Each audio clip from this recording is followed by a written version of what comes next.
नमस्कार। आज हम ऑटिज्म से जुड़े हस्तक्षेपों यानी इंटरवेंशंस की जटिल दुनिया को समझने की कोशिश करेंगे और इसके लिए हम सीधे स्रोत सामग्री का ही विश्लेषण करेंगे।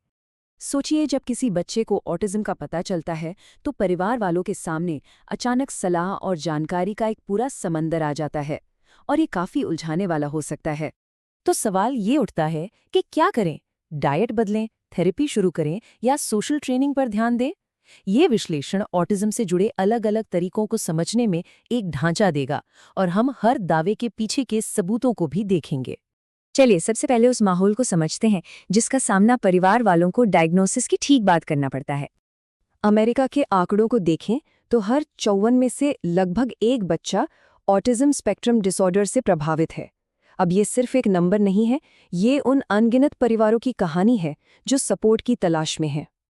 और इसी तलाश में परिवार वालों को कई तरह के इलाजों और थेरेपीज के बारे में पता चलता है। हर किसी के अपने अपने दावे होते हैं।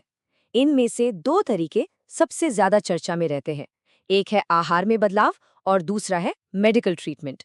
ठीक है, तो अब सबसे पॉपुलर डाइटरी अप्रोच में से एक पर करीब से नजर डालते हैं। ये है gluten free, casein free diet.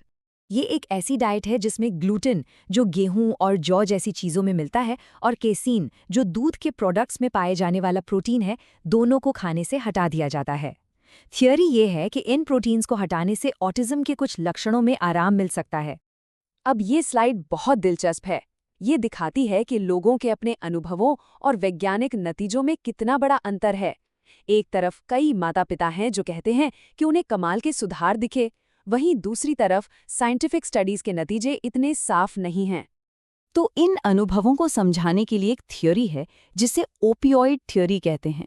आसान भाषा में समझें तो ये थ्योरी कहती है कि ग्लूटेन और केसीन जब ठीक से पच नहीं पाते तो उनकी छोटे छोटे टुकड़े दिमाग पर एक नशीले पदार्थ की तरह असर कर सकते हैं और इसी वजह से व्यवहार में बदलाव देखने को मिल सकता है। ये थ्योरी लीकी गट सिंड्रोम से भी जुड़ी है। इसका मतलब है कि आंतों की दीवार शायद कमजोर हो जाती है, जिससे ये अधपचे प्रोटीन खून में शामिल हो जाते हैं, और जब ऐसा होता है तो शरीर में सूजन बढ़ सकती है, जिससे ऑटिज्म के लक्षण और भी गंभीर हो सकते हैं। अच्छा, जीएफसी डाइट की तरह ही एक हार्मोन था सेक्रेटिन। एक समय था जब इसने भी परिवारों में बहुत उम्मीदें जगाई थी। ऐसा माना जा रहा था कि ये एक बहुत असरदार इलाज साबित हो सकता है।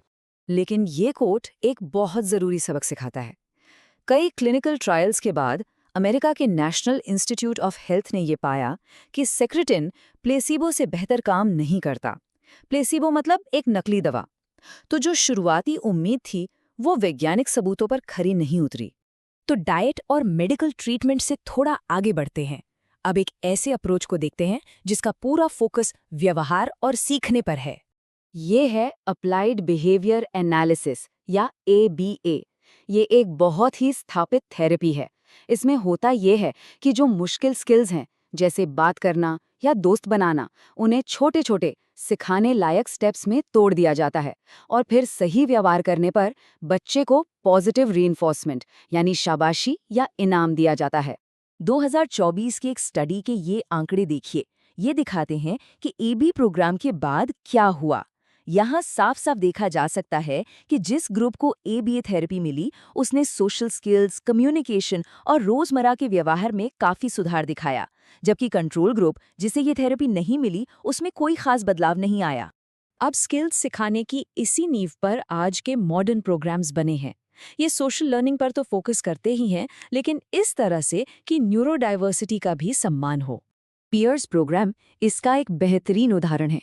ये एक एविडेंस बेस्ड प्रोग्राम है, मतलब इसके नतीजे सबूतों पर आधारित हैं, और ये दुनिया भर में न्यूरो डाइवर्जेंट युवाओं के लिए कुछ चुनिंदा मान्यता प्राप्त सोशल स्किल्स प्रोग्राम्स में से एक है। इस प्रोग्राम का जो मूल सिद्धांत है वो न्यूरो अफर्मिंग है, मतलब इसका मकसद किसी को बदलना नहीं है, बल्कि उनकी सोशल स्किल्स को इस तरह बेहतर बनाना है ताकि दूसरे लोग उन्हें और अच्छे से जान पाएं। पियर्स प्रोग्राम असल जिंदगी की मुश्किलों के लिए बहुत ही प्रैक्टिकल और रिसर्च पर आधारित स्टेप्स देता है, जैसे कि अगर किसी ग्रुप में बातचीत चल रही है तो उसमें शामिल कैसे हों। ये कोई किताबी ज्ञान नहीं है, बल्कि असल में काम आने वाले तरीके हैं। ये प्रोग्राम ये भी दिखाता है कि आम सलाह जो अक्सर काम नहीं करती और असल दुनिया में काम आने वाली रणनीतियों में क्या फर्क है। जैसे चिढ़ाए जाने पर लोग कहते हैं इग्नोर करो, लेकिन पियर्स प्रोग्राम असल में काम आने वाले जवाब सिखाता है। तो अब सबसे बड़ा सवाल ये है कि इस सारी जानकारी को हम एक प्रैक्टिकल फ्रेमवर्क में कैसे ढालें ताकि सही फैसले लिए जा सकें। तो किसी भी इलाज या थेरेपी को चुनते समय ये कुछ ज़रूरी बातें हैं जिन्हें ध्यान में रखा जा सकता है। पहली बात, व्यक्तिगत अनुभव और उम्मीद को वैज्ञानिक सबूतों से अलग करके देखें। उन तरीकों को प्राथमिकता दें जो एविडेंस बेस्ड हों, और हमेशा हेल्थ प्रोफेशनल से सलाह ज़रूर लें। ये एक तरह से फैसला लेने में मदद करने वाला रोड मैप है। और अंत में ये सवाल सबसे ज़रूरी है, ये हमारे लक्ष्य को किसी डिसऑर्डर को ठीक करने से हटाकर लोगों को अपनी शर्तों पर एक बेहतर और भरपूर जीवन जीने में मदद करने की तरफ ले जाता है।